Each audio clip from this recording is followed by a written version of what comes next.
¿Qué tal? Buenos días. Bienvenidos a esta nueva sesión del Seminario de Investigación del Posgrado en Ciencias y Tecnologías de la Información. Hoy es 2 de septiembre del año 2021 y esta es la tercera sesión que corresponde al trimestre 21P. El día de hoy nos acompañan dos amigos y compañeros investigadores que nos van a presentar el tema de su trabajo reciente. Como en otras ocasiones, seguramente la plática nos depara cosas muy interesantes, pero también es interesante por el formato mismo de la presentación en el que están incluidos o están participando, por un lado, el doctor Miguel López y por otro, el doctor Óscar Arana. Entonces, como es una costumbre, y para completar o para dar paso a la formalidad, voy a leer las semblanzas de nuestros visitantes. Comenzaré por el doctor Miguel López Guerrero, quien estudió la carrera de Ingeniería Mecánica Electricista, Ingeniero Mecánico Electricista y la maestría en Ingeniería Eléctrica, ambas en la Universidad Nacional Autónoma de México. En el año 2004 obtuvo el doctorado en Ingeniería Eléctrica en la Universidad de Ottawa, en Canadá. Ha impartido clases en la Facultad de Ingeniería y en la Universidad Autónoma Metropolitana Campus Iztapalapa, en donde actualmente es profesor titular de tiempo completo. El doctor López tiene el perfil PRODEP y pertenece al Sistema Nacional de Investigadores. Imparte principalmente clases de electrónica y desarrolla líneas de investigación relacionadas al desarrollo de protocolos y arquitecturas de redes de comunicaciones. Por su parte, nuestro otro visitante, el doctor Óscar Arana Hernández, se doctoró en Ingeniería Eléctrica por la Facultad de Ingeniería en la Universidad Nacional Autónoma de México. En 2011 obtuvo con mención honorífica el grado de maestro en Ingeniería Eléctrica en la misma institución. Su especialidad son los temas de seguridad, privacidad geográfica y localización. Sus áreas de interés son la localización, la privacidad geográfica y aplicaciones de Machine Learning a la seguridad. En el ámbito profesional ha laborado como programador, tanto en la iniciativa privada como para la Dirección General de Tecnologías de la Información y Computación en la UNAM. En el área de seguridad obtuvo la certificación Ethical Hacker de EC Council en 2013 y entre 2013 y 2014 se desempeñó como encargado en el área de sistemas de la Escuela Nacional de Estudios Superiores, Unidad León, en Guanajuato. Asimismo, ha colaborado como ayudante de profesor de asignatura en el programa de Ciencias e Ingeniería de la Computación de la UNAM. Recientemente fue aceptado como candidato en el Sistema Nacional de Investigadores de CONACYT y actualmente está por concluir una estancia postdoctoral de 2 años en el Instituto de Investigaciones en Matemáticas Aplicadas y Sistemas de la misma casa de estudios. Miguel, Óscar, como ya lo dije, es un gusto recibirlos y somos todo oídos. Bienvenidos. Gracias, Ricardo. Voy a compartir la presentación. Tenemos... ¿Listo? ¿Ya la pueden ver todos? Sí. Perfecto. Como comentaba el doctor Ricardo, les vamos a presentar el resultado de un artículo que acaba de ser aceptado. El artículo se llama Never Query Alone. Es una estrategia distribuida para proteger la identidad de los usuarios en Internet de ataques de DNS. Conforme avance la presentación, les quedará más claro que es un ataque de identificación de usuarios por base de, bueno, en base en trazas de tráfico DNS, pero permítame comenzar esta charla con un poco de contexto y me gustaría hablarles un poco del behavioral targeting. El behavioral targeting es una estrategia mercadológica en la cual las campañas publicitarias se dirigen a sectores de la población en específico. Para lograr esta dirección de las campañas publicitarias es necesario perfilar a los usuarios. Para poder perfilar a los usuarios se obtiene información de las búsquedas que realizan en Internet, de los sitios web que visitan propiamente, del tiempo que permanecen en cada uno de los sitios, cuáles son sus intereses, los que muestran. Con base en esta información que se recaba de los usuarios, existen compañías de terceros que se encargan de establecer una segmentación sobre la población y con base en esta segmentación dirigir más efectivamente las campañas publicitarias.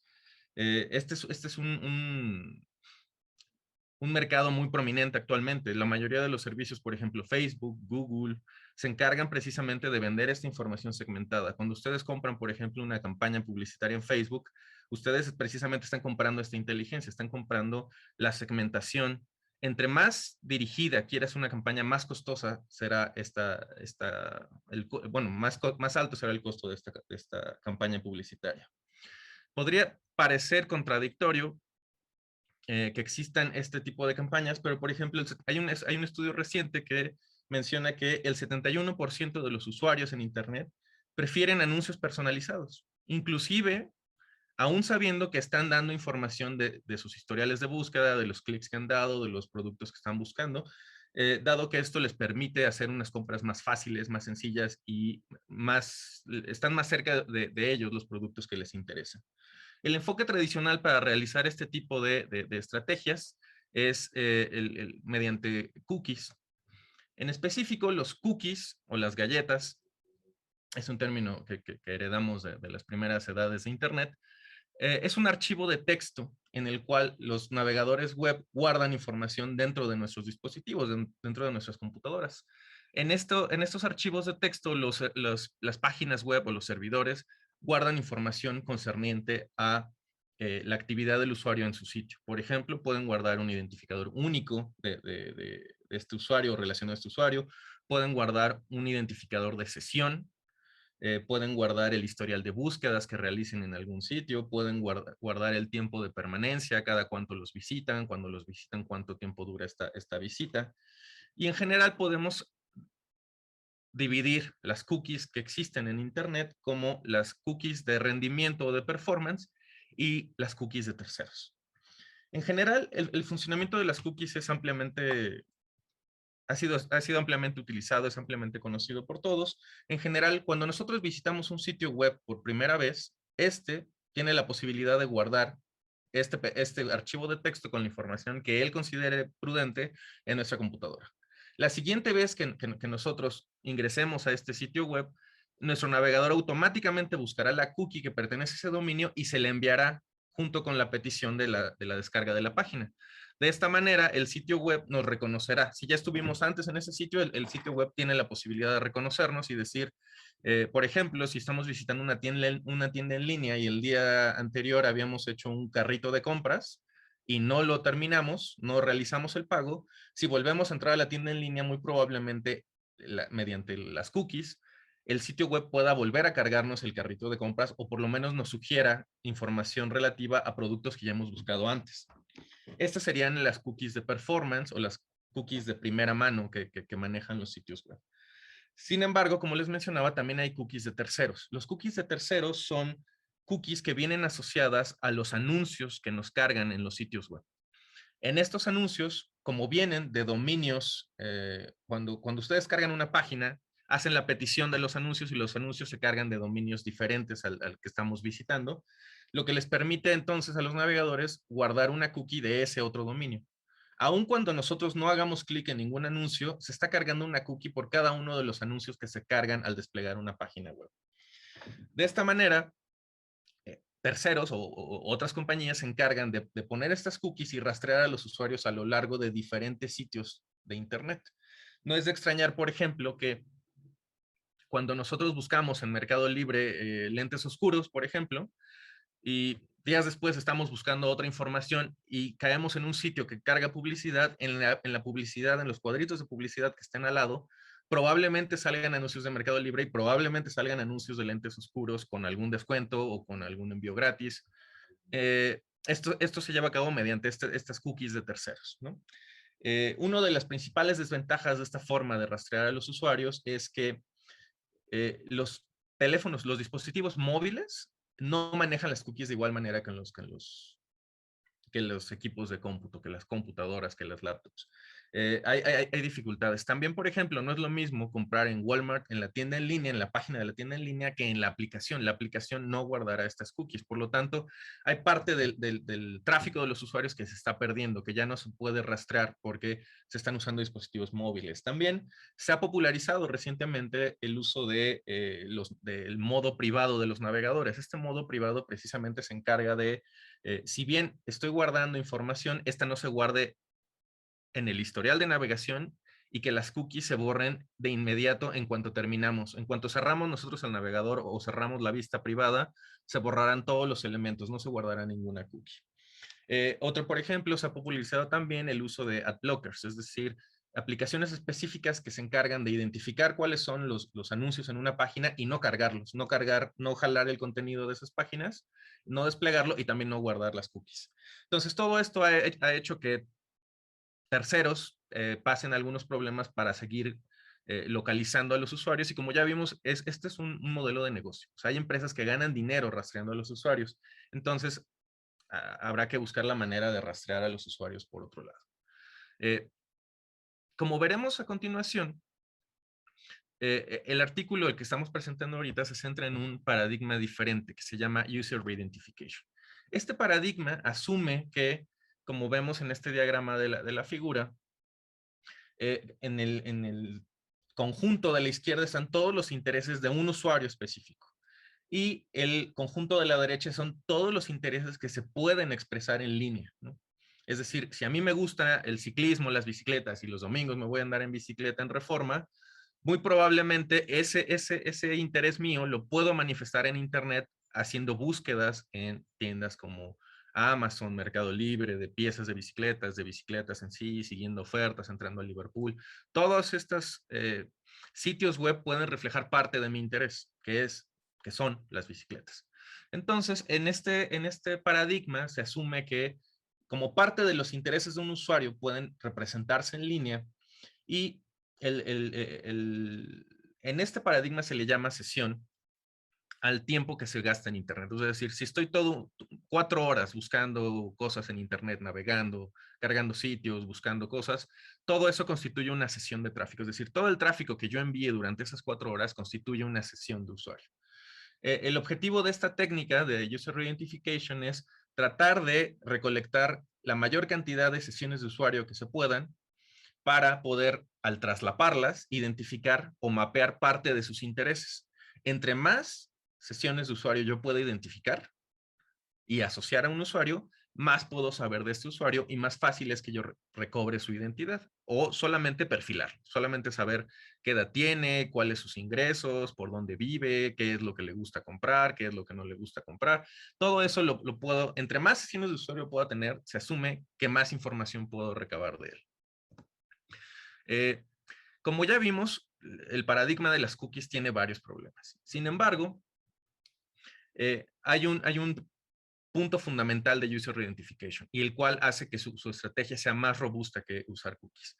El hecho de que la información que se utiliza para establecer estas sesiones de usuario y este tráfico de los intereses de los usuarios es el proveniente de las consultas DNS. Les recordaré un poco de qué se trata esto de las consultas DNS. Como ustedes sabrán, los paquetes en Internet viajan con direcciones IP de destino. Es decir, ellos tienen un número que les indica cuál es el servidor al que tienen que llegar. Sin embargo, nosotros no usamos direcciones IP para hablar con los servidores. Nosotros utilizamos nombres de dominio, usamos palabras que nos parecen más familiares, que son más fáciles de recordar o que nosotros asociamos con el contenido de una página. Entonces, es necesario en Internet contar con un servicio que haga la traducción del nombre de dominio que nosotros conocemos a la dirección IP o al número al que tienen que dirigirse nuestros paquetes IP para cargar un sitio web. Esta función la hace un servidor denominado DNS, por sus siglas en inglés, pero su traducción sería resolución de nombres de dominio. Es decir, yo le hago una consulta, que en este caso es la flechita verde 1, le hago una consulta por un dominio específico y él me regresa la IP, de tal manera que ahora mi computadora conoce la dirección a la cual yo tengo que enviar los paquetes. Entonces yo mando mis peticiones HTTP a este servidor con esta dirección IP y él me va a responder con la información suficiente para que mi web browser represente la información. Entonces, como podemos ver, este es el punto ideal para capturar la información necesaria de los intereses de los usuarios, porque antes de que carguemos cualquier página, tenemos un intermediario al cual nosotros le mandamos toda la información. Toda la información de los sitios que nosotros queremos visitar pasa antes por un servidor DNS y después se carga en nuestras computadoras. De tal manera que antes de que nosotros visualicemos una página, nuestra computadora ya realizó varias consultas DNS, si no es que hasta algunas decenas de consultas DNS para representar una sola página. Entonces, el paradigma User Identification utiliza o se concentra en el tráfico DNS, porque es un punto, ya vimos, es un punto ideal para recolectar la información, para tratar de reconstruir las huellas de los usuarios. ¿Cómo se realiza este proceso de construir la huella de los usuarios? Muy bien, pues algunos investigadores hace algunos años encontraron que este problema de identificar a los usuarios con base en su tráfico es muy similar a los clasificadores de texto supervisados que ya se implementan en algoritmos de Machine Learning.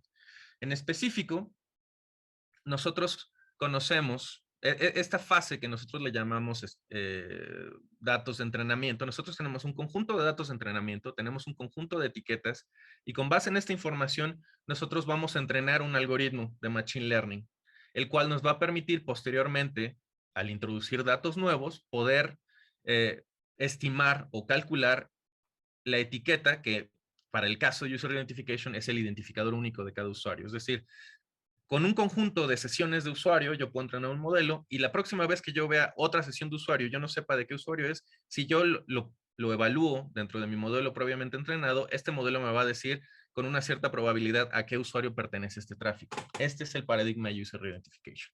En particular, los datos que nosotros consideramos para entrenar nuestro modelo son sesiones de usuario, pero no es todo el tráfico de usuario, sino solamente las consultas DNS que realizó el usuario durante un periodo específico que nosotros denominamos sesión. Las etiquetas tal cual se refieren a el identificador único de cada usuario. Puede ser una dirección IP de origen, puede ser un hash, puede ser algún número que identifique únicamente a este usuario. Entonces, con estos datos se obtienen vectores de características que se utilizarán para entrenar a los modelos. ¿Cómo funcionan estos vectores de características? Por ejemplo, aquí está un ejemplo de lo que le llaman épocas. En este caso, podrían ser días. Y las sesiones de usuario es la cantidad de tráfico que mandó un usuario de forma continua. Por ejemplo, podemos tener la sesión 1 de la IP 1, quiere decir la dirección IP origen 1. Entonces, estas consultas a estos sistemas o estas URLs las realizó el usuario 1 con una cierta frecuencia relativa. Un usuario 2 grabó una sesión 2 con una IP 2 y así sucesivamente. Yo voy recabando estas sesiones, lo convierto en vectores de características que básicamente son vectores de ceros y unos, dependiendo de la frecuencia, cuántas veces se visitó un dominio. Y con estos vectores de características y las etiquetas, que es la dirección IP origen, por ejemplo, de cada usuario, yo puedo entrenar ya un modelo de Machine Learning. ¿Qué tan fácil es obtener esta información? Ahorita me pueden decir, bueno, sí, pero la cantidad de información que hay en Internet es muchísima, ¿no? ¿Qué tan probable es que un ataque de este tipo se lleve a cabo? Bueno, recientemente, el 3 de agosto precisamente de este año, se presentó en una conferencia llamada Black Hat USA, es una conferencia de hackers, en la cual un par de hackers presentaron un ataque en el cual, si ellos registran una dirección DNS específica en servidores DNS públicos, hay un error en el sistema operativo Windows que le permite reenviar, o bueno, al consultar esta dirección DNS específica, reenviar todo el tráfico DNS de una red corporativa a una IP en específico. Les permite a los hackers controlar la redirección en los servidores DNS para retransmitir el tráfico donde ellos quieran. En específico, dentro de el ataque que ellos presentaron o los resultados que ellos obtuvieron, es que vulneraron el tráfico de aproximadamente 15,000 organizaciones. Dentro de ellas había 500 compañías de las que están en la revista Fortune, hubo 45 agencias de gobierno de Estados Unidos, hubo 85 agencias internacionales involucradas y los datos que recabaron de estos usuarios, de estas redes corporativas, estos hackers a través de este ataque de DNS obtuvieron direcciones IP de los equipos de las personas, nombres de las computadoras, nombre de las personas, número de empleados en las oficinas, ubicación geográfica de las oficinas. Es decir, hubo un montón de información que se vulneró solamente conociendo el tráfico DNS de los usuarios. Y esto es a través de un error de Windows. Entonces, es bastante factible conocer este tipo de información y perfilar a los usuarios con base en esta información.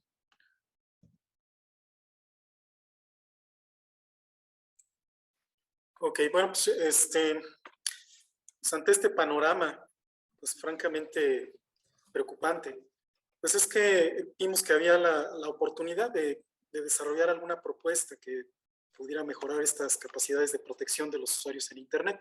Entonces nos propusimos esa meta que aparece ahí, generar una técnica de protección a la privacidad de usuarios en Internet ante ataques realizados por el análisis de trazas de las consultas a los servidores DNS. Y para desarrollar esta propuesta, pues propusimos y seguimos este protocolo, el que está mostrado ahí en la parte inferior. Primero que nada, pues tuvimos que investigar cómo funcionaba el protocolo DNS, qué nuevas funcionalidades se le han otorgado al protocolo y si es que estas resuelven o no el problema. Después estudiar la forma en la que operan los ataques que tienen como base el análisis de trazas de tráfico DNS, del cual bueno, Oscar ya les presentó un ejemplo. Algo muy importante pues es ver qué trabajo se ha hecho en el campo y qué tan efectivo es en la protección de los usuarios, un paso que también tomamos en cuenta. Y pues bueno, una vez que se tiene pues toda esta panorámica de todo con lo que se cuenta para en la actualidad, tanto para atacar como para protegerse, pues es que con este contexto en mente, pues propusimos en su momento una estrategia que tiene como propósito reducir el riesgo de ser identificado cuando algún usuario tiene acceso no autorizado al conjunto de registros DNS. Y bueno, pues una vez que se propone la estrategia, pues el siguiente paso pues es evaluarla, medir su efectividad. Y el último paso que faltó aquí, pero que también ya lo acabamos de realizar, pues es la comunicación de todos estos resultados. Bueno, entonces pues ya Oscar les habló un poco del contexto, el contexto del problema en sí. En cuanto a las contramedidas, un adelante por favor, Oscar. En cuanto a las contramedidas, pues encontramos que hay varias propuestas con diferentes niveles de efectividad. Por ejemplo, una es, si por ejemplo yo sospecho que algún servidor DNS puede estar capturando los datos de las consultas, pues una contramedida, digamos, obvia para tratar de mitigar este riesgo de ser identificado a través de la acumulación de mis consultas en ese servidor, pues es utilizar no únicamente un servidor, sino varios servidores y entonces empezar a distribuir las consultas probablemente de manera aleatoria entre todos los servidores que estén disponibles. Pues eso aparentemente podría resolver el problema, pero con pruebas que se han realizado esto tiene una efectividad pues no muy buena. Y asume que los servidores DNS no están coludidos, lo cual puede ser una suposición bastante fuerte. Una segunda estrategia es esta que se llama Range Query, que trata de lo siguiente. Por ejemplo, supongamos que yo soy un usuario y yo estoy interesado por decir algo en la colección de figuras de acción de Star Wars, por ejemplo. Entonces, yo puedo enviar, por ejemplo, alguna petición por una resolución de nombre de dominio que tenga que ver con ese tópico. Pero para confundir a quien pudiera estar registrando mi información, pudiera yo enviar al mismo tiempo otras 4 o 5 consultas por otros dominios que no sean, digamos, el que a mí me interese, como por ejemplo peleas de box, autos antiguos, alguna otra cosa. Y entonces, quien esté capturando la información, pues pudiera confundirse, porque, digamos, de todas esas, pues no, probablemente podría no saber cuál es la correcta, ¿no? La adecuada. O simplemente podría ser incapaz de identificarme con base en esas consultas. Sin embargo, con pruebas que se han realizado, también la efectividad de esta estrategia no es tan buena.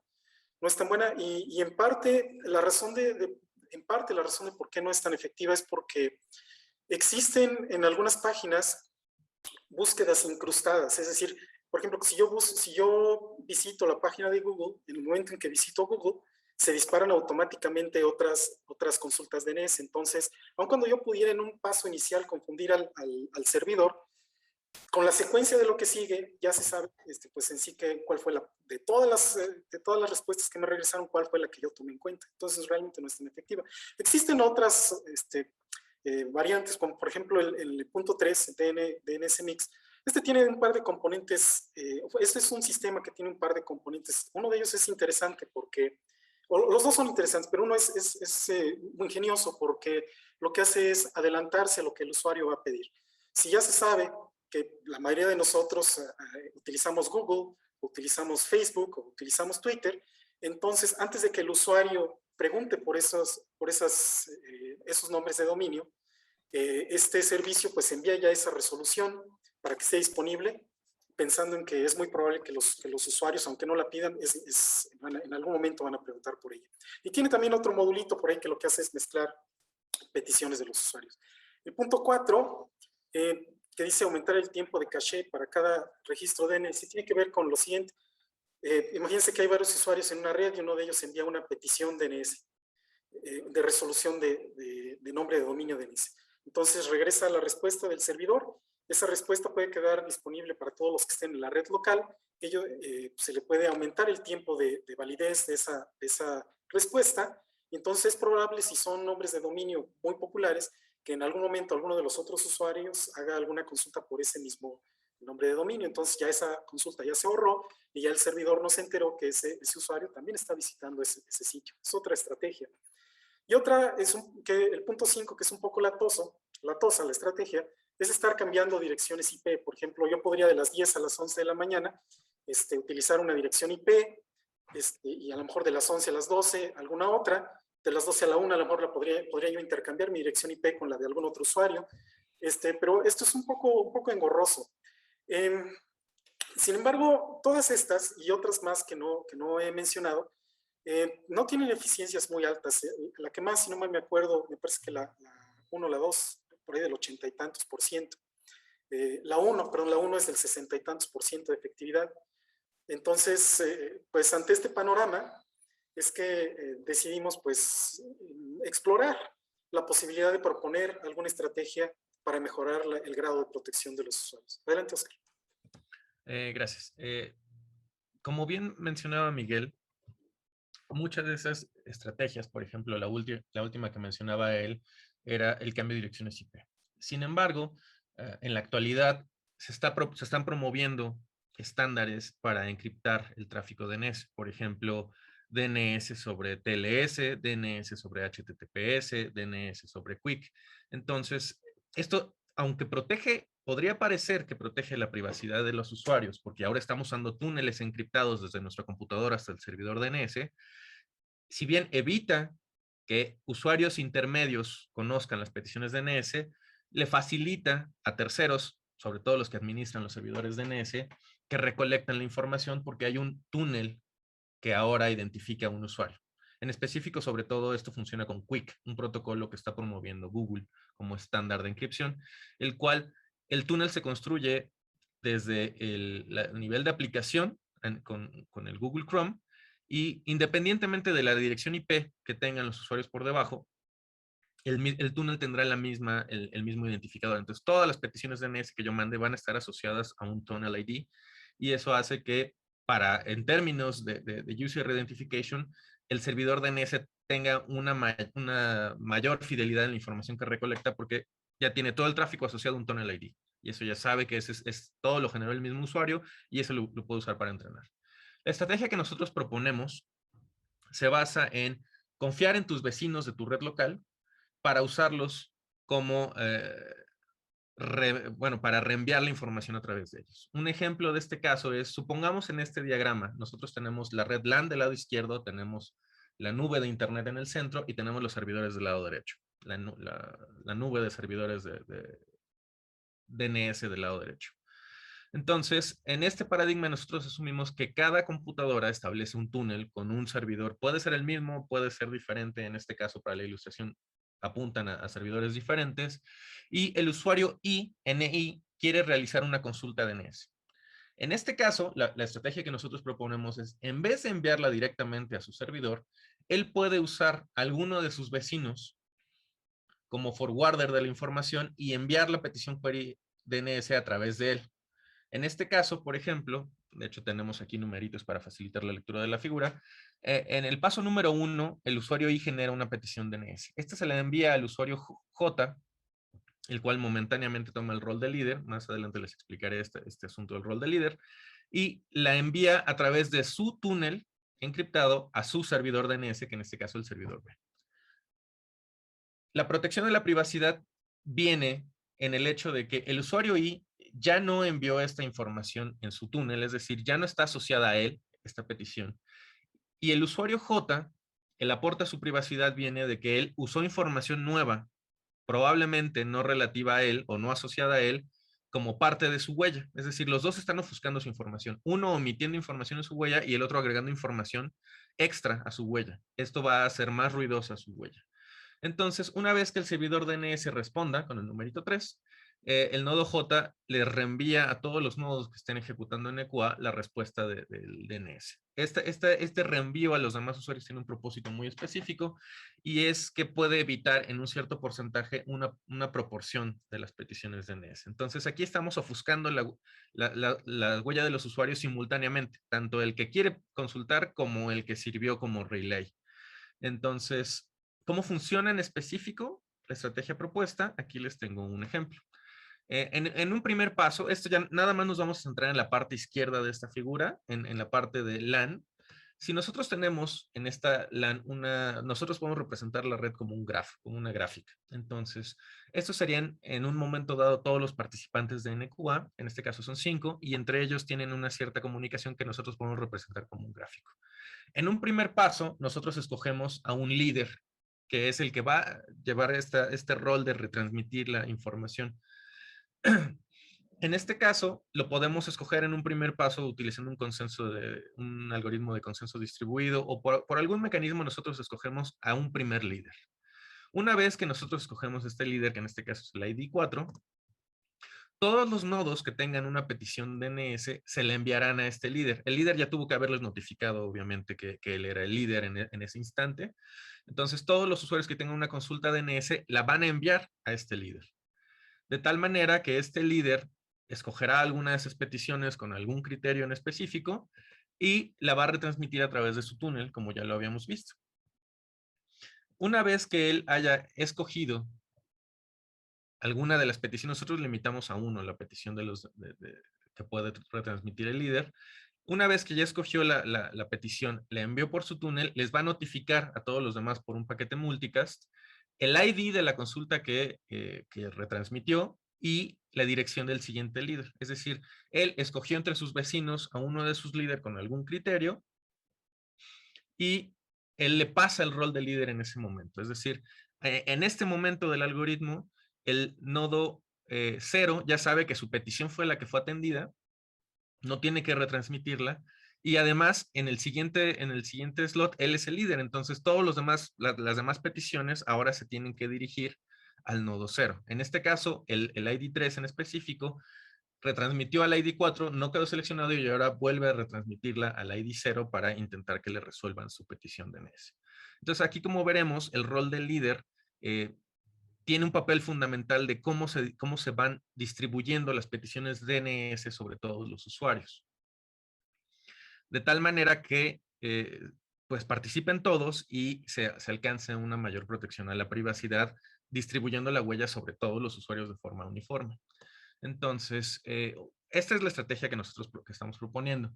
Para hacer el análisis de la estrategia que nosotros propusimos, consideramos dos fases. En una primera fase, modelamos el desempeño del algoritmo, bueno, más bien, modelamos el paso del rol del líder como una caminata aleatoria sobre un grafo.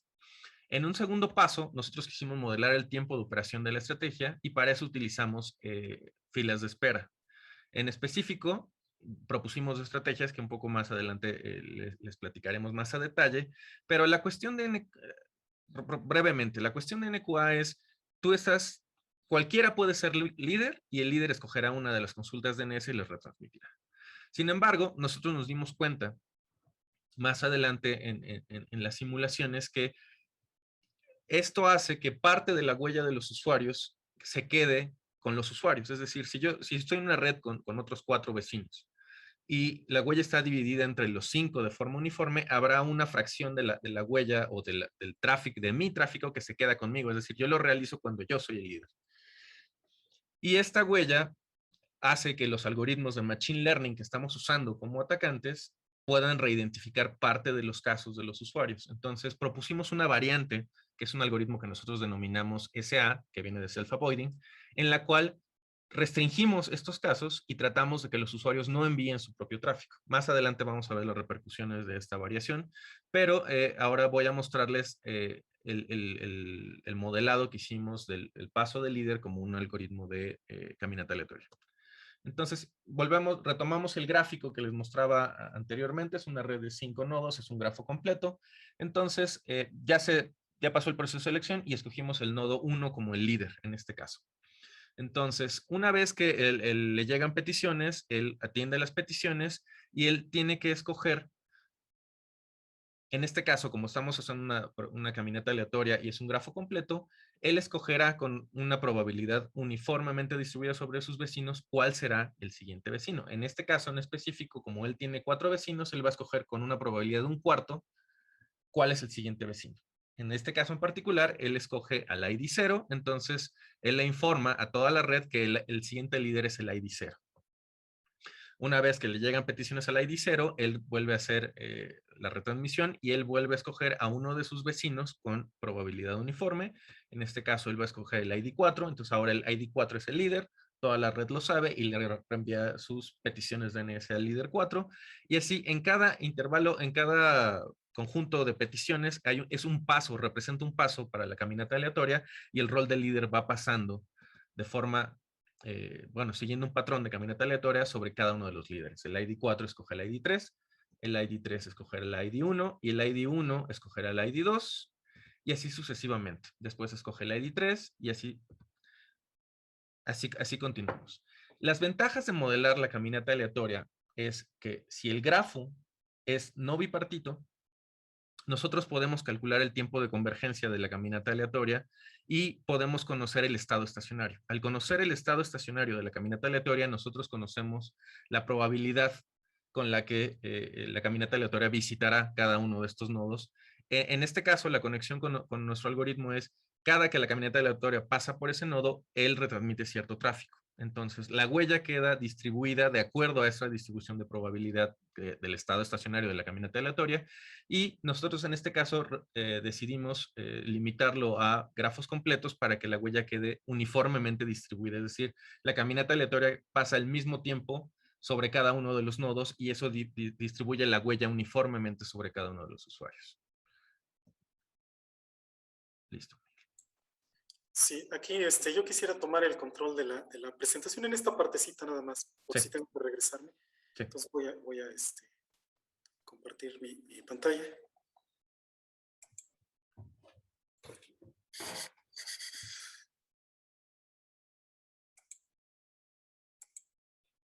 ¿Alguien me podría decir si se ve? Sí se ve. Ok. Listo. Muy bien. Bueno, pues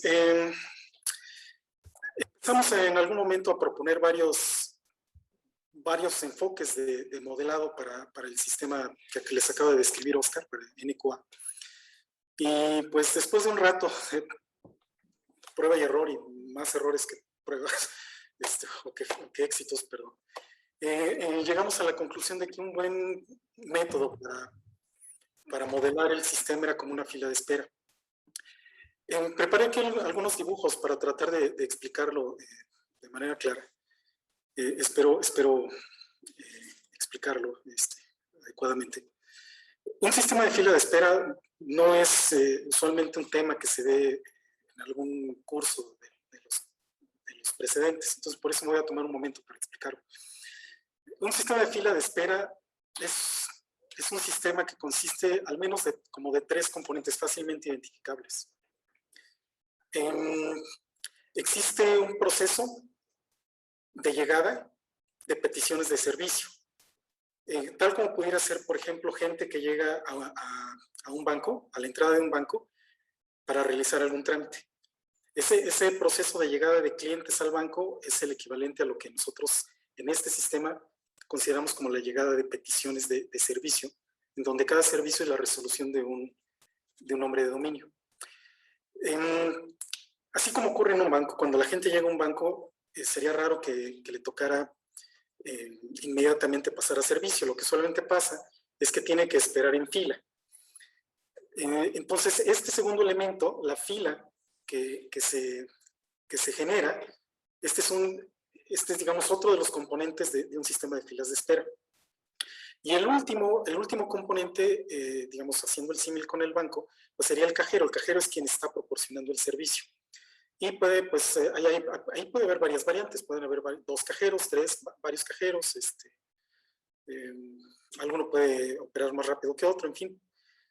Las características del servicio que proporciona el sistema de filas de espera, eso es otro componente como que claramente identificable. Entonces, tenemos estos 3 elementos: cómo se dan las llegadas, cómo esperan los clientes para obtener el servicio, y por último, cómo se da el servicio. Estos son, digamos, como que los 3 componentes fundamentales en el modelado que hicimos del sistema NQA. Entonces, voy a tratar de explicar cada uno de ellos por separado. Primero, las llegadas. En cuanto a llegadas, pasa lo siguiente. Cada usuario, o mejor dicho, las peticiones que cada usuario genera, las estamos modelando como un proceso de Poisson. Un proceso de Poisson es un proceso de llegadas en donde entre una llegada y otra, es decir, entre la petición de una resolución de nombre de dominio y la siguiente, existe un tiempo aleatorio que se modela como una distribución exponencial. Entonces, cada uno de los usuarios pues, lo modelamos como un proceso denominado proceso de Poisson, que satisface esa propiedad. Entre cada par de peticiones se genera un tiempo, o hay un tiempo aleatorio distribuido de acuerdo a una distribución exponencial. Entonces, así el usuario 1 tiene esa característica, el usuario 2 tiene esa característica, pero cuando se consideran todos los usuarios que están utilizando el sistema NQA, la superposición de todos esos procesos de Poisson sucede que por una propiedad del mismo proceso es también un proceso de Poisson.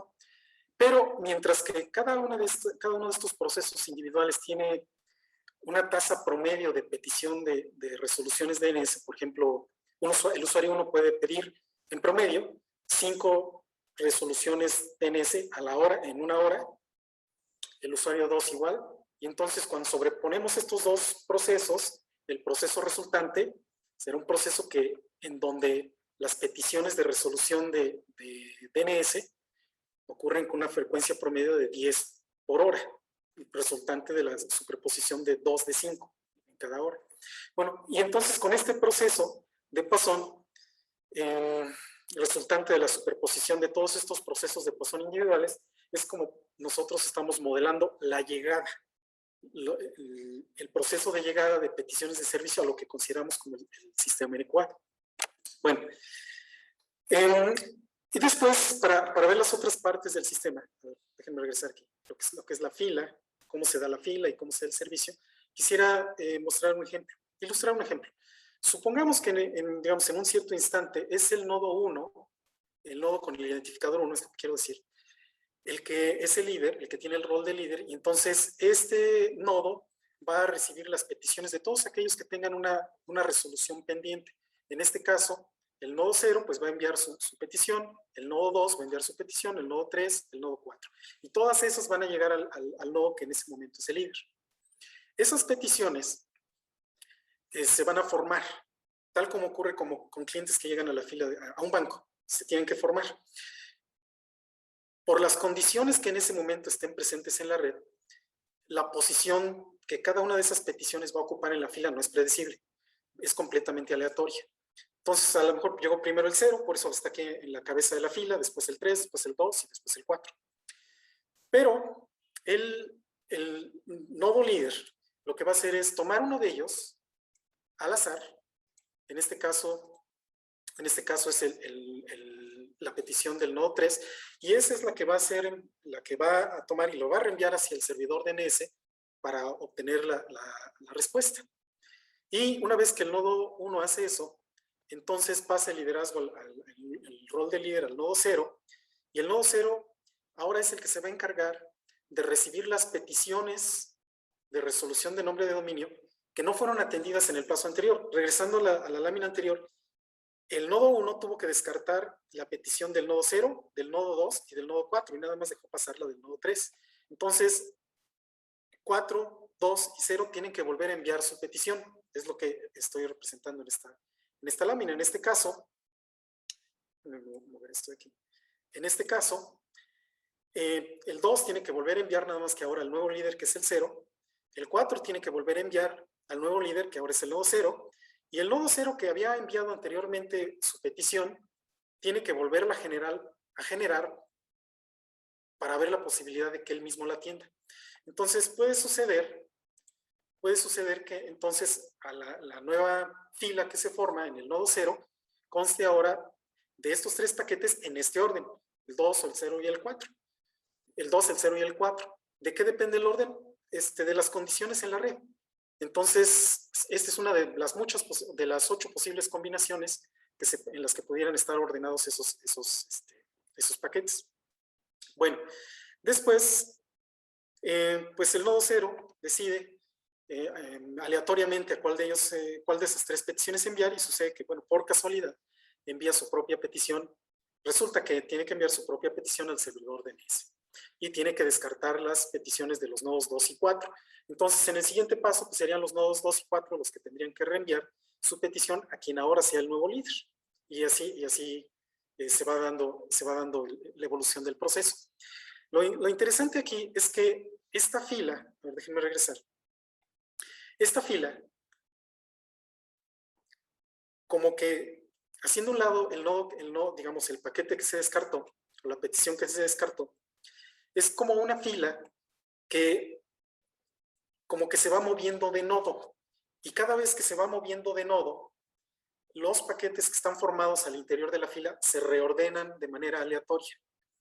Esa es la abstracción que hicimos. Considerar que todas las filas que se van formando en todos los nodos líder son como que fotografías de una sola fila virtual en donde los paquetes que están formados dentro de esa fila se van reordenando de manera aleatoria en cada paso del algoritmo.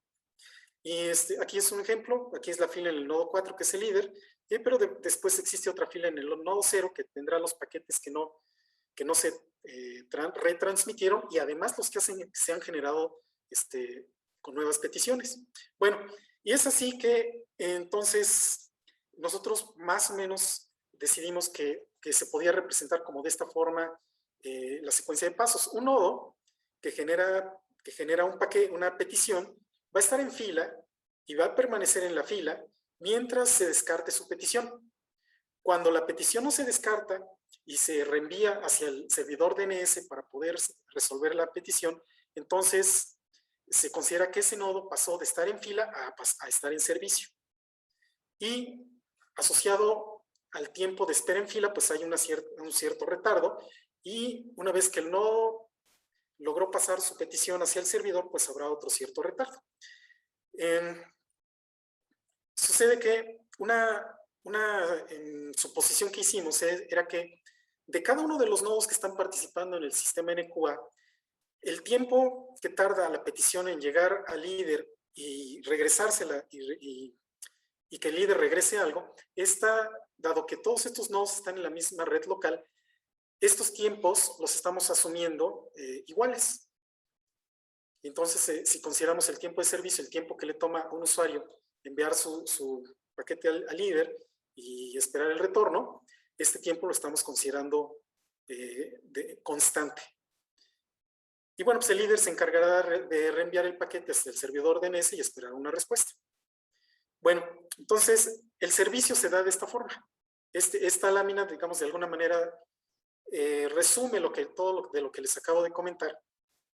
Y por último, quisiera regresar su atención a aquello que comenté hace un rato, en el que teníamos como una fila en donde los paquetes al interior de la fila se van ordenando de manera aleatoria, y el líder va a seleccionar uno de esos paquetes de manera aleatoria para hacerlo llegar hacia el servidor DNS. Esta política en la que los clientes que están formados en una fila se atienden de manera aleatoria se denomina una política Zero. Zero servicio en orden aleatorio. Sería más o menos la traducción de estas siglas. Y sería equivalente a que, por ejemplo, en un banco llegan los clientes, se forman, pero el cajero decide tomar alguno de la fila aleatoriamente. Digo, eso no pasa, pero eso sería el equivalente. Bueno, entonces, ya con estos elementos, cómo se dan las llegadas, cómo esperan los clientes en la fila y cómo se van atendiendo, es que nosotros pudimos modelar el sistema NQA como una fila MD1, llegada, la M significa que la llegada se da de acuerdo a un proceso de Poisson, la D significa que el servicio es determinístico, como lo comenté hace un momento, y hay un servidor, el que sea líder, con la política de atención servicio en orden aleatorio.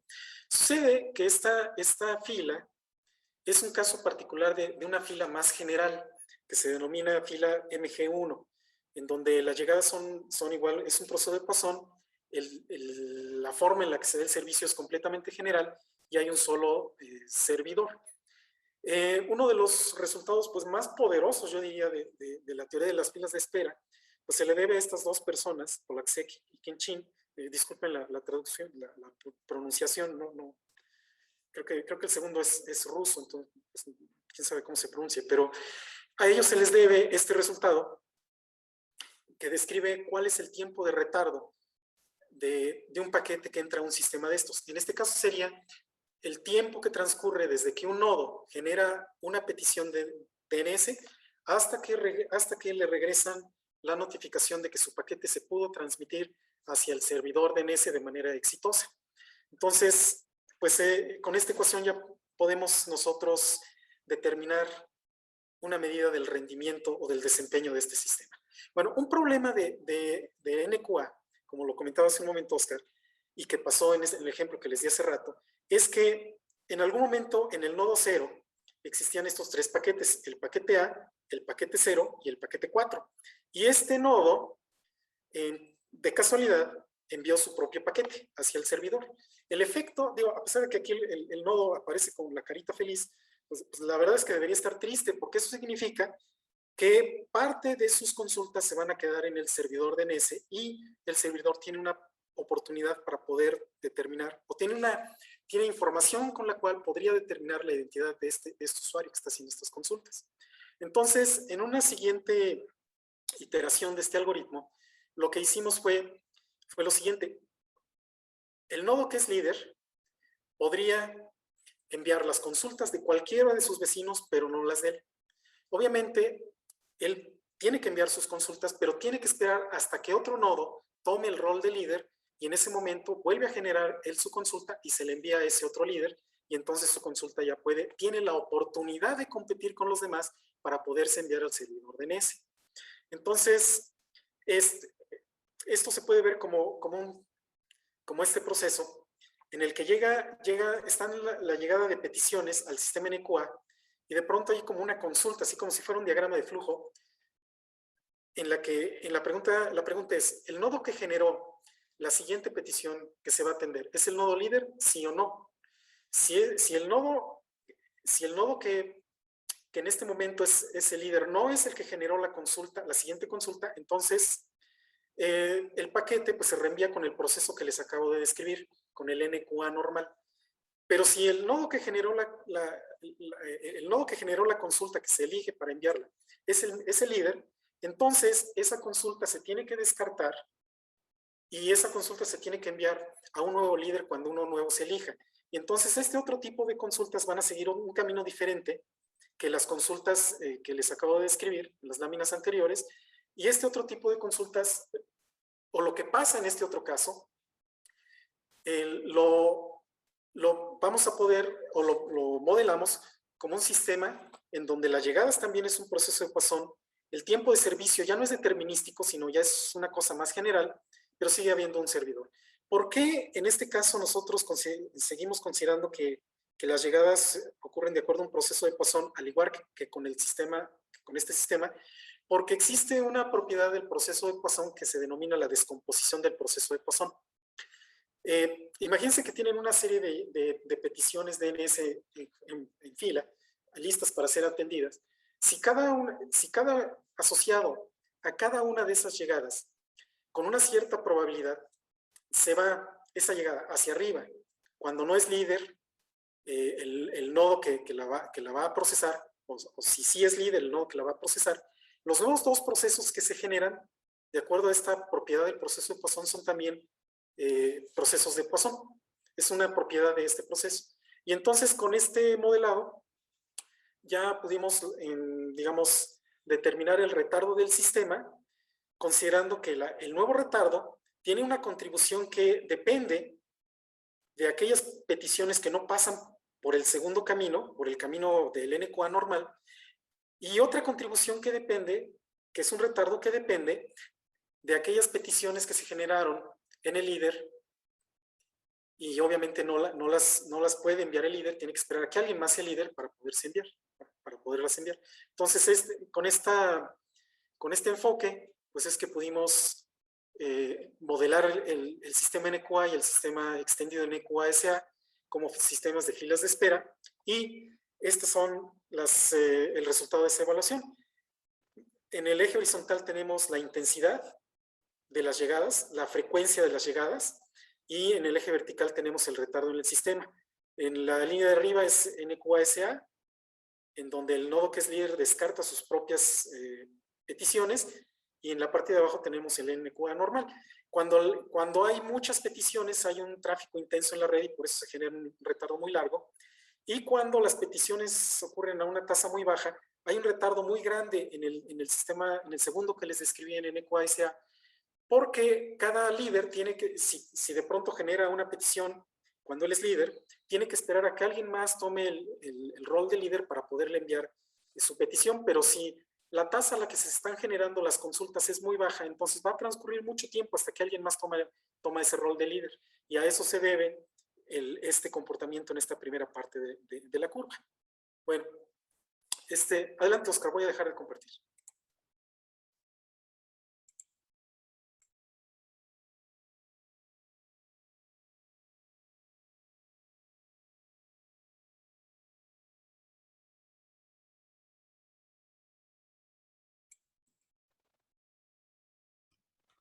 Gracias, Miguel.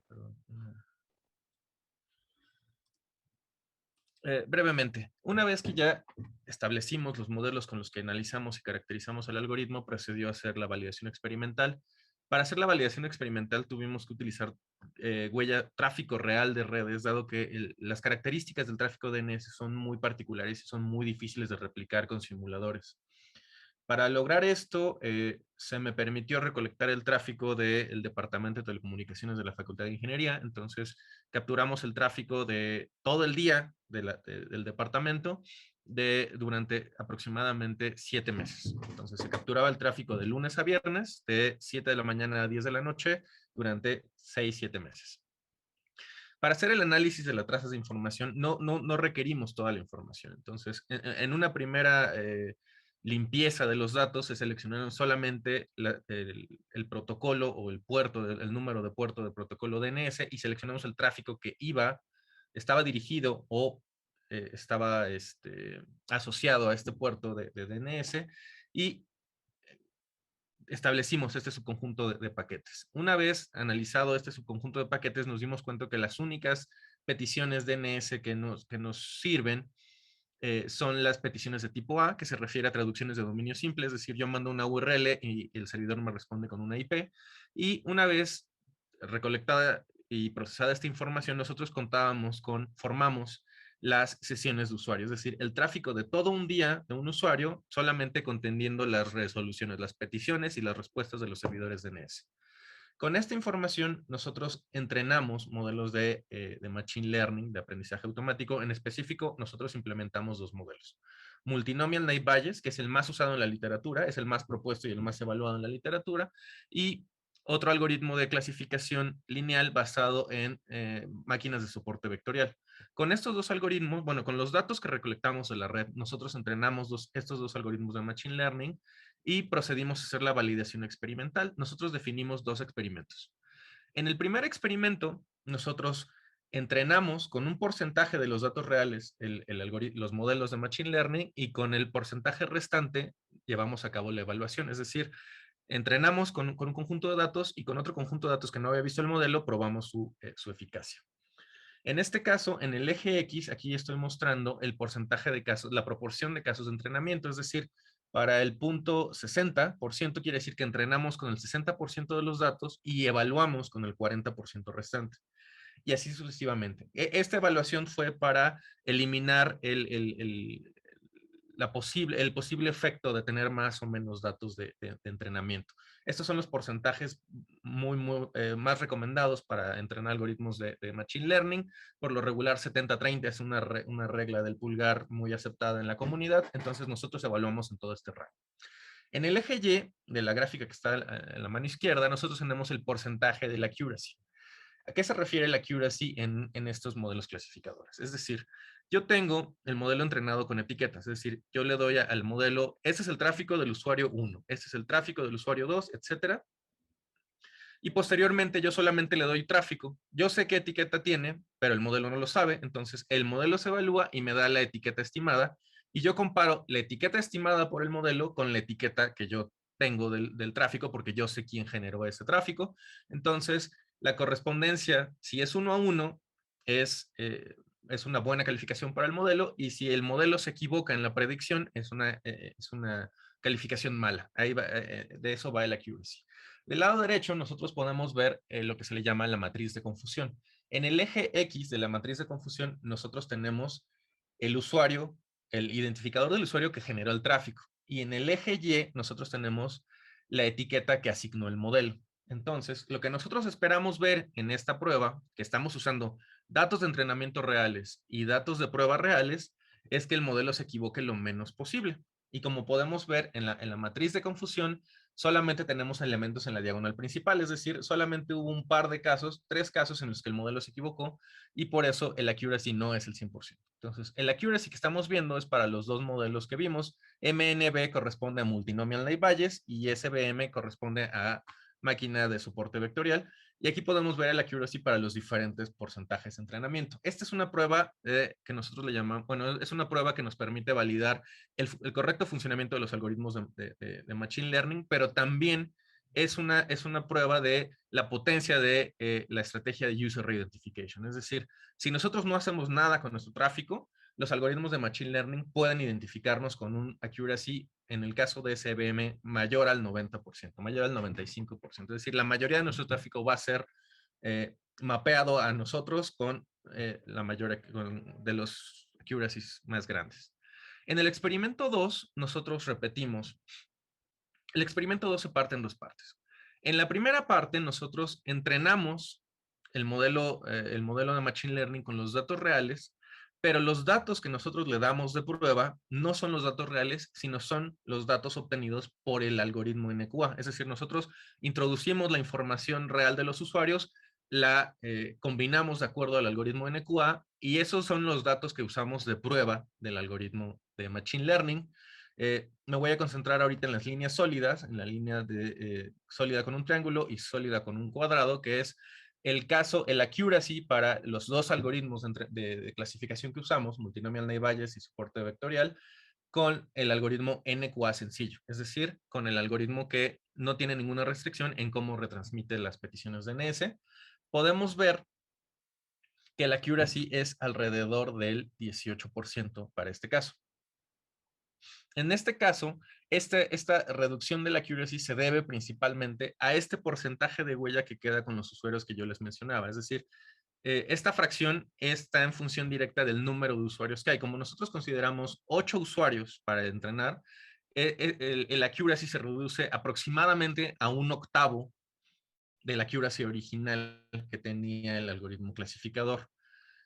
Podemos ver del lado derecho el resultado en la matriz de confusión, en la cual podemos ver que el algoritmo en específico, esta matriz de confusión es para el algoritmo clasificador de máquina de soporte vectorial, ya no están los elementos concentrados en la diagonal principal, sino ya están distribuidos sobre toda la matriz. Es decir, el algoritmo se está equivocando constantemente en la asignación del tráfico a los usuarios. Y eso lo podemos ver reflejado en el accuracy cercano al 18%. En la segunda etapa de esta prueba del experimento 2, nosotros llevamos a cabo la misma metodología. Entrenamos el modelo clasificador con los datos reales y evaluamos con un modelo con los datos pasados por el algoritmo. En este caso, los pasamos con el algoritmo NQASA, que es la versión extendida, la cual restringe las peticiones que se pueden reenviar, y podemos ver que la accuracy es mucho menor. Aquí ya se elimina esta dependencia porque estamos obligando a que que ningún tráfico, que ninguna petición DNS, mejor decir, permanece con los usuarios. Todas tienen que ser reenviadas a través de alguien más. Y eso, como podemos ver, tiene un efecto considerable en la privacidad. Es decir, los usuarios con NQASA tienen una mayor protección a su privacidad. Sin embargo, este algoritmo NQA crea un trade-off entre la privacidad que se obtiene y el retardo que se tiene que pagar. Como ya vimos, el retardo que nosotros modelamos de acuerdo a las filas de espera es mayor para NQASA que para NQA. Y esta es la contraparte de esta evaluación, es decir, tenemos una mayor protección, pero estamos pagando con un mayor retraso. Si queremos una menor protección o si queremos un menor retraso, tendremos que dar un poco más de nuestra privacidad, que tanto más, pues, el NQA, que está en función del número de nodos en la red. Continuamos con los experimentos, ya para terminar. Esta es una evaluación del tiempo promedio medido por el sistema NQA implementado sobre nuestros datos reales, donde podemos ver las marcas de más representan los datos experimentales obtenidos, es decir, al pasar nuestro algoritmo por el tráfico real de los usuarios, los retrasos que se observaron estuvieron en el orden de los 800 microsegundos, mientras que el modelo nos predecía un retardo menor a 700 microsegundos. ¿Por qué hay una diferencia entre la predicción del retraso y los datos experimentales? Esto se debe principalmente a, para el desarrollo del modelo se asumió que todos los usuarios generaban el tráfico con la misma tasa de llegada. Sin embargo, observamos en los datos reales que esto no se cumple en muchos casos. O sea, el tráfico de los usuarios, aunque en promedio es similar, hay pequeñas variaciones que van introduciendo errores en los datos, en las mediciones en el retraso que experimentaron los paquetes. En cambio, para el modelo NQASA, es lo mismo. Del lado izquierdo tenemos el retraso experimental y la línea sólida representa el retraso estimado por nuestro modelo. En este caso es más cercano. Nosotros podemos ver un retraso alrededor de 15 segundos, 10 segundos, perdón. Es mucho mayor a NQA, como se esperaba por la predicción del modelo. Sin embargo, podemos ver del lado derecho el histograma de las mediciones del retraso y el modelo, la línea sólida representa el modelo, la predicción de nuestro modelo de filas. La línea punteada del lado derecho representa el promedio, que como podemos ver, como tiene muchos valores extremos, los datos experimentales tienden a moverse hacia arriba, pero podemos ver que la mayoría de los datos se concentran alrededor donde estaría la línea predicha por nuestro modelo de retraso promedio. Entonces, esta es una última gráfica donde nosotros comparamos el retraso de todos los sistemas. Es decir, en la primera columna nosotros tenemos el retraso del sistema DNS simple, es decir, el tiempo que desde que yo mando mi consulta hasta que el servidor DNS me responda es el tiempo sin ningún tipo de protección a la privacidad. En la siguiente columna nosotros tenemos el retraso completo, ya considerando el retraso del sistema NQA más el retraso del sistema DNS, es decir, yo mando mi paquete al líder, el líder lo manda al servidor DNS y el tiempo hasta que me llega la respuesta DNS, ese es el tiempo que estamos representando aquí, es decir, el tiempo completo de ida y vuelta de una petición DNS con el sistema NQA, que como podemos ver no es mucho mayor, tiene un ligero incremento de algunos microsegundos. Sin embargo, para el retraso del sistema con NQASA, ya vemos que se incrementa considerablemente este retraso del sistema completo. Es decir, se cumple este trade-off que les estoy comentando de que a mayor privacidad con este algoritmo, mayor es el retraso que tenemos que pagar. Bueno, por mi parte creo que es todo. Miguel, ¿quieres continuar con su parte? Sí, bueno, ya nada más para cerrar la presentación. Pues tenemos algunas perspectivas de por dónde podríamos continuar este trabajo. Como se los acaba de describir el doctor Oscar, NQA solo logra, digamos, un buen tiempo a costa digamos, de sacrificar algo de privacidad, y NQASA pues logra una mayor privacidad, pero a costa de tener un mayor retardo. Dentro de las cosas que quisiéramos explorar es algún punto intermedio que incluso pudiera ser seleccionable por el usuario, que es preguntarle a una persona qué es lo que quieres, qué es lo que quieres, mayor privacidad o mayor velocidad, por ejemplo. Y tenemos varias como ideas acerca de cómo seleccionar a los usuarios que se van a ir eligiendo para enviar sus paquetes. Perdón, Ricardo, ¿querías decir algo? Ah, ok. Bueno, adelante, Oscar, la siguiente. Bueno, pues ya para terminar, estos son nuestros nombres, nuestros correos electrónicos. Vamos a seguir trabajando con este tema todavía un rato más. Y bueno, quien quiera unirse a nuestro grupo para explorar este tipo de temas, pues es más que bienvenido. Y de nuestra parte, pues es todo. Pues muchas gracias, doctores López y Arana. A mí me ha parecido muy interesante y muy bonito y con muchas posibilidades el trabajo que nos acaban de presentar. No sé si exista alguna pregunta por parte de nuestro auditorio y si no, yo me anoto. De hecho, sí hace rato quería, pero me adelanté y cometí la imprudencia de levantar la mano antes pero preferiría que antes, si hay alguien del auditorio, expresara su interés. ¿No? No los veo a todos, pero bueno, a ver, entonces sí, voy yo. Me parece que, sí, ahí está, Eric, adelante, por favor. Su micrófono, Eric. Listo. No te escuchamos. No se escucha. Hola. Listo. Ya se escucha. Perdón, tenía mal activado el micrófono. Muchas gracias por la presentación, estuvo fabulosa, ¿eh? Llegué un poquito tarde, pero aún así pude disfrutarla muy bien. Ay, una duda, porque me pareció curioso. Mencionaron durante la presentación que existe un congreso para hackers. ¿Es eso correcto o escuché mal? No, escuchaste bien. De hecho, se llevó a cabo de la semana del 3 al 6 de agosto este año. El congreso se llama Black Hat USA. En este caso fue la edición 2021. Aquí está la liga por si quieres ver específicamente la presentación que yo mencioné. Dame un segundo. Espera. Está muy atrás. Aquí está.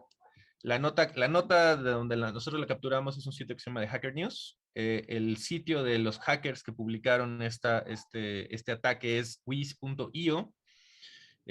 Puedes buscarlo, te digo, se llama Black Hat USA 2021 y es un evento de 2 o 3 días donde todos los hackers presentan sus mejores ataques.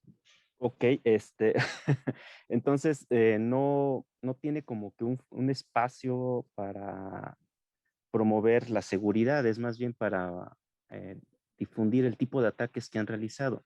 A ver, esta parte me interesó mucho porque también en la parte de inteligencia artificial existe una línea en donde lo que se busca es engañar a la inteligencia artificial y por supuesto a partir de esto empezar a proponer nuevas estrategias para mejorarla.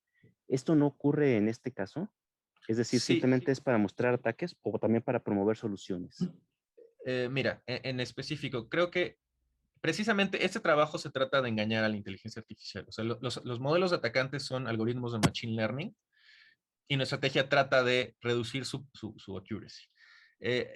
Como yo entiendo cómo funcionan este asunto de los foros de hackers es cuando ellos descubren un ataque, ellos lo documentan, pero ellos le informan a las personas involucradas de este problema de seguridad. O sea, es decir, si yo encuentro que hay en la página de la UAM tienen un hueco de seguridad, yo les informo a ellos de, oye, fíjate que yo encontré que si yo hago este tipo de inyección de SQL o inyecto este código en tu página, a mí me da acceso de administrador y yo te doy 30 días para arreglar este asunto. Si en 30 días tú no lo resuelves, yo publico la información. Entonces se da esta suerte pues como ayuda a los involucrados, pero de todas maneras se reporta el resultado porque al final es un logro personal, ¿no? En este caso, ellos mencionan que ellos ya informaron a los principales involucrados en este tipo de ataques son los servidores de Amazon, los servidores de Google y servidores de DNS grandes, públicos.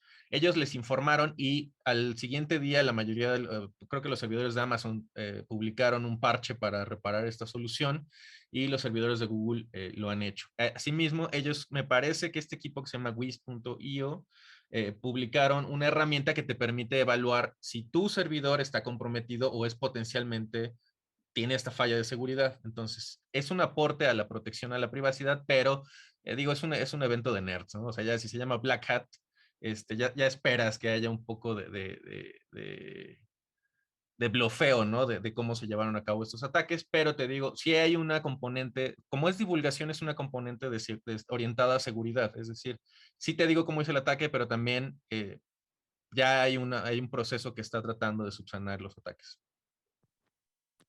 Ok, está perfecto. Una duda, ¿han analizado la seguridad de la universidad? No, estamos solamente en el aspecto académico del tema. Ok, muchísimas gracias. Muy amable, completa la explicación. Gracias. Gracias a ti. ¿Listo? ¿Alguien más? ¿Algún otro? Ok, entonces yo voy a hacer una pregunta. A mí me parece que Ciro es muy injusto. Ajá. Y la razón de su injusticia es porque imagínense que yo llegué a la fila hasta adelante, pero me seleccionaron al azar. Y de repente me dijeron, bueno, pues, más bien, no me seleccionaron a mí, pero fui el primero. Y luego me dicen, ahora váyase a la otra fila. Y entonces, estoy pensando de una manera figurada. Todo el mundo corrieron más rápido que yo, y entonces yo que era el primero, ya no soy el primero, sino soy el tercero o cuarto. Y tampoco me toca. Y entonces, el cajero nada más atiende la primera solicitud y me dice, está cerrado, ahora váyanse a la otra fila. Y creo que esa es una parte, además del self-avoidance, creo que es una parte que introduce retardos de más, porque hay una cierta cuota de injusticia. Y a mí me parece que esa injusticia se podría arreglar fechando a los eventos, es decir, con alguna forma de mecanismo de fechado, no necesariamente un fechado físico, o sea, utilizando relojes físicos, sino con un fechado de relojes lógicos que dijeran, a ver, usted llegó en primer lugar, y se le va a respetar su lugar. Si por alguna razón no se le despachó en este momento, bueno, se despachó al que estaba hasta adelante, pero usted es el segundo lugar. Bueno, usted es el segundo lugar y en la próxima vez se cierra el cajero, pero en la próxima fila de espera donde usted se forme, se le va a respetar que usted es el segundo lugar, a menos que usted sea el propio líder al que le toque. Entonces lo sentimos mucho y pues lo tendremos que pasar a otro término, a otro lugar, ¿no? Pero creo que si ustedes encima de esto implantan un mecanismo de fechado de eventos, entonces ganarían en el desempeño y encontrarían justamente ese trade-off entre el non-query alone a solas y el self-avoidance. Esa es mi propuesta. Pero más allá de eso, me parece un trabajo muy bonito. Sí, dime, Miguel. Pues sí, ese es el tipo de cosas que quisiéramos seguir explorando. Aquí, bueno, vale la pena recordar que los paquetes llegan no porque, digamos, el paquete, digamos, que entra y se coloca a la cabeza de la fila, no es necesariamente el primero que se transmitió, sino las condiciones de la red son las que hacen que lleguen, bueno, que se colen en ese orden finalmente. Pero efectivamente eso se podría hacer y esto le va a sonar conocido a Sergio. Existen algoritmos de resolución de conflictos. Y aquí lo que se podría hacer sería, por ejemplo, supongamos que se puede establecer una ventana. Ahí se aceptan peticiones y esa ventana se bloquea y no se aceptan nuevas peticiones hasta que eso se hayan atendido. Y entonces todos los que están por ahí pendientes podrían entrar a otra ventana de Exacto. Se le denomina, bueno, todo esto es derivado de algoritmos que tienen como propósito lograr la equidad en la compartición de recursos. Son algoritmos de acceso a un recurso, ¿no? De resolución de colisiones, de resolución de conflictos. Así es. Pero completamente de acuerdo, es una posibilidad que se podría establecer para evitar hasta cierto grado, esta injusticia que se está dando por parte de CIRO. De acuerdísimo. Muchas gracias, compañeros. ¿Hay alguien más que quiera hacer alguna observación o alguna pregunta a nuestros invitados? ¿No? Pues si nos dejan, por favor, sus coordenadas finales. Listo, muchas gracias. Y en ese caso, pues, no me queda más que agradecerles, como siempre, por sus atenciones, por su presencia, pero en especial a los invitados del día de hoy, que fueron el doctor Miguel López Guerrero y el doctor Oscar Arana, e invitarlos también a que nos acompañen el próximo jueves. Buenas tardes a todos y hasta entonces. Gracias.